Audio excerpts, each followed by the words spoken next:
definition, looking at other people for definition.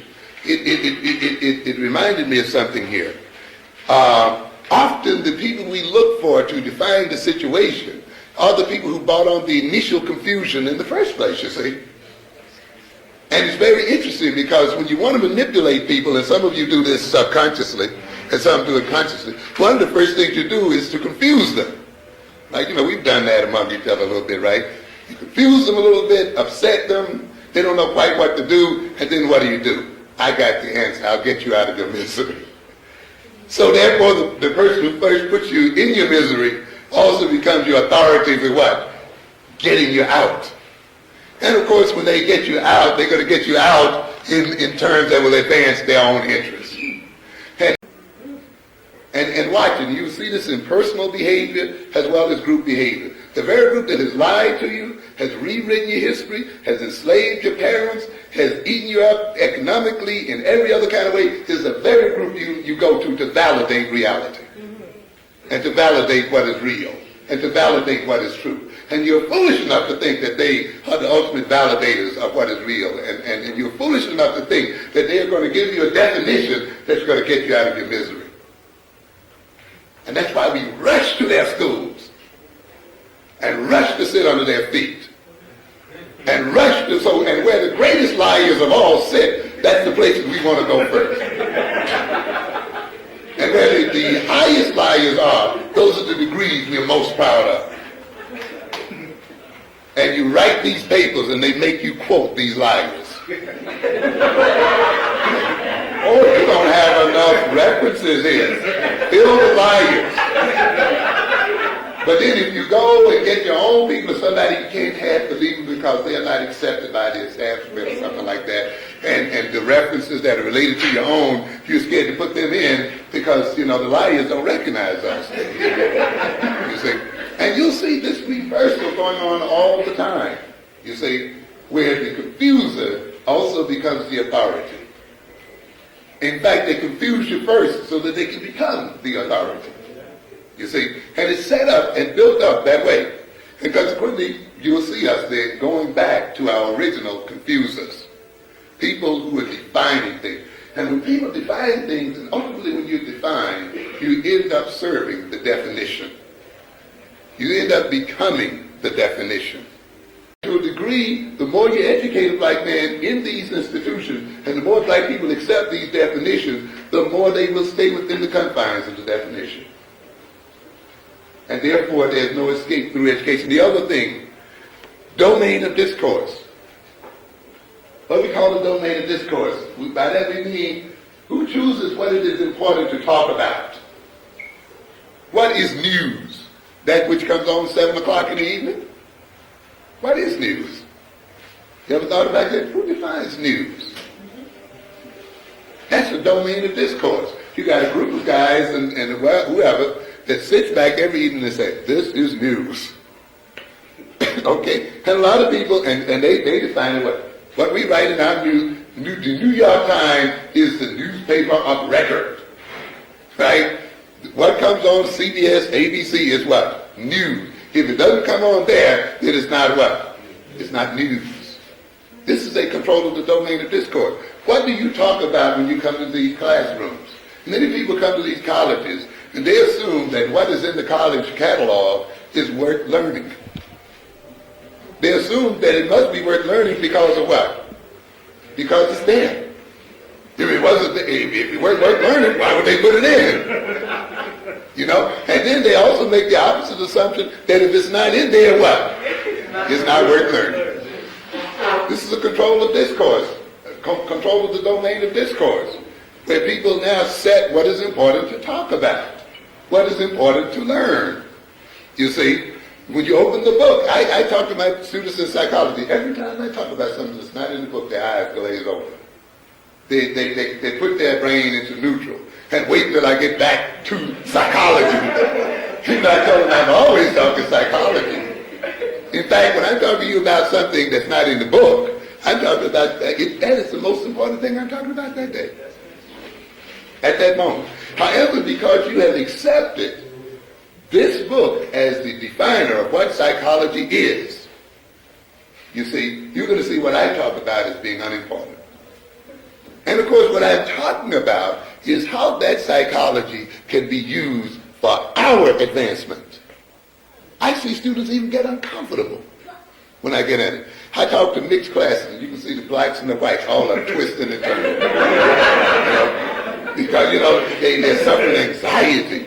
Isn't it amazing, though? You can talk about the Holocaust, you can talk about all of this all day, no problems. But if you talk about slavery, if you bring up anything to do with black people, often both black and white students are terribly uncomfortable.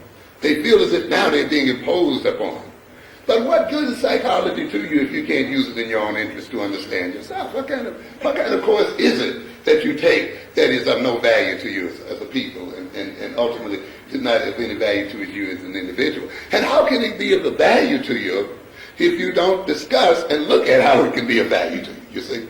Whether it makes you uncomfortable or not.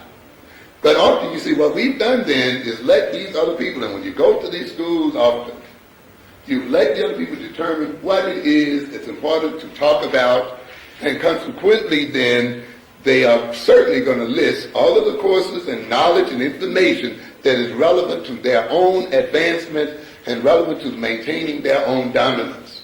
And when you make the assumption then that if it's not in the book, it is not worth learning, you're going to see everything that's related to you, you're going to perceive as not worth learning. And therefore, the more educated you become, the more really ignorant you will become of things that are really important to your own advancement. And that is one of the reasons why many educated black people are of little value to the advancement of the black group and of the black race. As a matter of fact, one of the best ways of making them no good is to educate them. You see? Because they just can't figure out how to use what they know for the interest of black people. And it's a pitiful thing. Now, many courses will read it and run it through just like that and leave it at that. But see, the white boy, that's all he needs. He doesn't need the other part, the part that I've just talked to you about right now. Because you see, while he's in the college, his dad is another have already manipulated the world.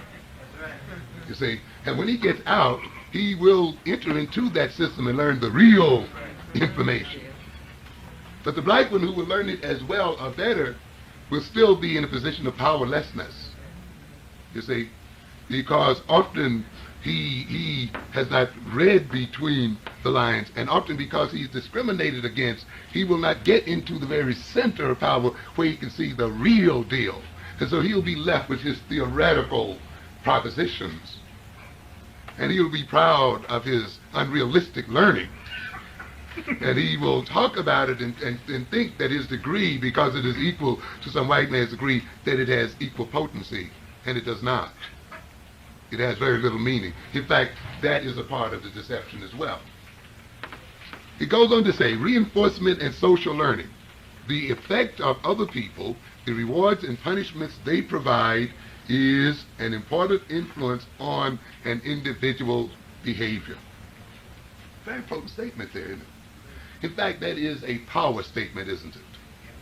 Yeah, it's a power statement. Infused throughout this whole thing is, how do you gain power and influence over other people? How do you manipulate other people? This is a manual about power.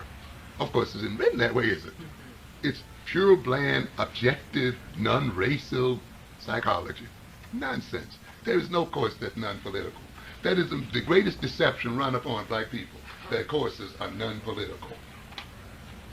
That is the most political statement of all. Oh, this is an objective course. It has nothing to do with race. Then I'm in the wrong course. According to social learning theory, individual differences in behavior result in large part from differences in the kinds of experiences encountered, listen, in the course of growing up. Did we get that? Very powerful statement here. What does it say? Individual differences. And when I use the word individual, think of group. This is another deception that is run on black people, particularly in psychology. Because often the psychology is projected as being about individuals.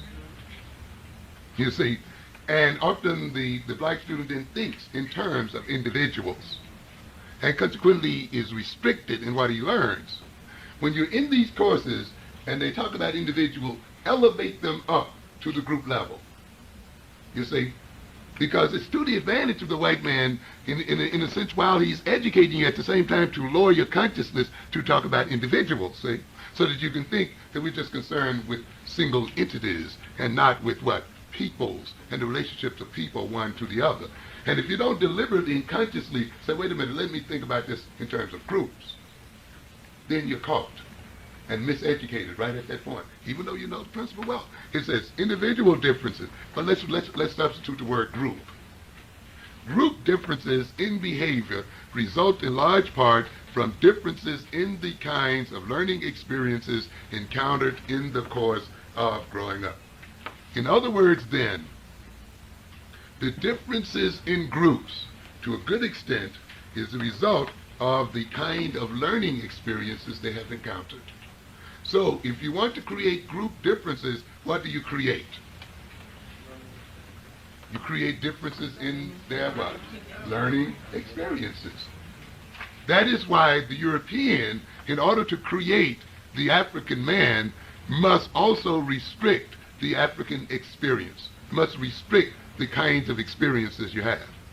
Because an experience is not just an emotional kind of situation, it is a learning situation. An experience becomes often a permanent part of the personality. So you must see experience as learning, okay, not just an emotional effect, but as a learning. When you're in a classroom, you're having an experience. We call that experience learning, but nevertheless, it's an experience. Any kind of experience can be a learning situation.